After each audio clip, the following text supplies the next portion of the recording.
je trouve qu'un soir de victoire, un peu de grandeur, n'empêche... Non, mais pas d'hypocrisie, Christophe, pas d'hypocrisie. Moi, je suis direct. De quelle hypocrisie est-ce qu'on parle? Pourquoi aller salir un homme? Pourquoi aller en rajouter? Alors que, justement, la grandeur de la démocratie, c'est de permettre à chacun de dire aussi à haute voix ce qu'il pense. Au nom de quoi dénier à Jean Monnier la possibilité de s'exprimer? Je trouve ça assez surréaliste. Pas être instrumentalisé, y compris dans une profession de foi. Mais qui parle d'instrumentalisation?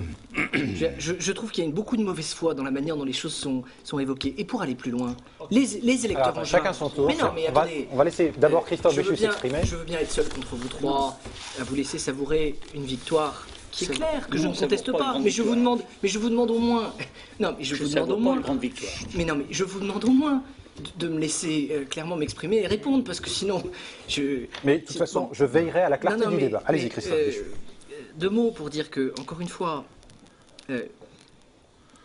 Jacques Oxiat a suivi la campagne angevine de près, mais aussi de loin. Il a peut-être pas vu que les étiquettes politiques, y compris du maire sortant, n'avaient pas été mises en avant, que le mot Parti Socialiste ne figurait pas sur le bulletin de vote du premier tour, que dans la manière dont ces étiquettes politiques ont été présentées, il y avait avant tout la volonté, de son côté aussi, d'insister davantage sur le projet et sur l'équipe qu'il avait formée.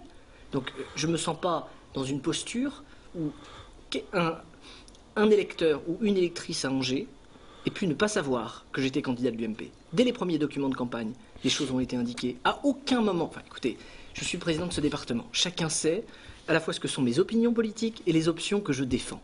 Par ailleurs, je considère de manière très sereine, très apaisée, mais qu'il n'y a pas un camp qui a le monopole d'une valeur. Dans une famille politique, quelle qu'elle soit, il y a des nuances, il y a des sensibilités.